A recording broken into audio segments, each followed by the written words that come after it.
السلام عليكم ورحمة الله وبركاته. كسودو مقال عصب مقال كنا ما أنتو حكوا سابسين يحيي سيدا تيتلكو أركيسيد باكدا بين ترجلنا سيديد وكدا بين كرتاه رجلنا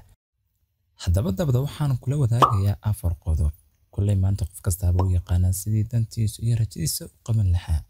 يدو تازي جرتو هادنا وحلو باهي هاي ديري قلسيات أصمسو هدف ونرشا كلا يضحي أما رجلنا به قدو كنا كوبات وفعلك wax kasto oo maanta qabanaysa ku leeyahay hadaan ficil xaan u qabanaynin natiijo kama gaari kartid sababtoo ah ku shayga aad maanta ku afka ka dhahaysid kaliya oo qaba ficil ahaan adiga ayaa arki doona faa'iidada iyo natiijada aad ka gaari kartid mar walba ku dadaalka inaad ku noloshaada ku wax ka bedeli karto qab wax kastana ficil xaan u qabo qodobkan labaad bay ku waqtiga kii hore soo sheegno xawiyaan oo ficilka wax kasto ficil qabanaysidna waa inaad waqti ku dartaa هذا بقول كنا واضح نقطنا ووقتك طوي منه شيء كستو ما توقت سين يصير هذا شيء أذيك كون مهمسن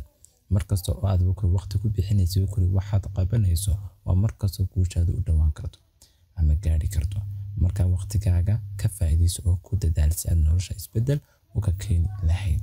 وقتها بكل نرشة حتى كنا نهاي أذيك وكل جوجا أياد واحد بران كرتا وحنا سوق بين كرتا مركز وحلو بحين inaad waqtigaas wuu ka faa'iideysano kuna qabsano wixii inoo dan ah waqtigeena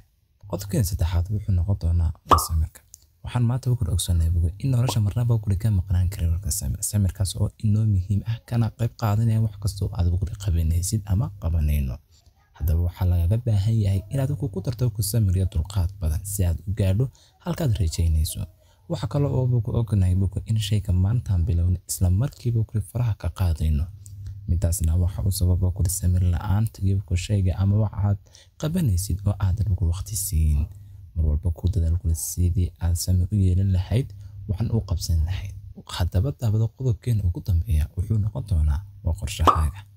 marnaba ku qorshahaaga nolosha ka leedahay ku hal wadaaga ku dadka kale waayo way ku niyad jabin karaan in kasto loo baahan yahay ku qorshahaaga inuu ahaado mid adiga kugu weyn iyadoo haddana ku taasoo jirto ayaad haddana ku wax arkaysaa dad raba inay qorshaha ka bedelaan ama ka burburiyaan mid kale oo kugu darayo waxay tahay iyadna inaad marnaba ku qorshaha ka meel uga xalin ilaa aad natiijo ka gaari kartid waxa maanta ogsoonahay in wixii loogu dadaalo waqtina la siiyo ay noqon karaan wax guul ka gaari karto sida darteed ku noqon qofku dadaali kara isbedel dhab ahna sameyn kara hadaba muuqaalkan intaas ayuu noogu eegayahay wad ku maasantahay hadii muuqaalka ilaa dhamaadkana la soo gaadhay waxaan leeyahay waa salaamantiin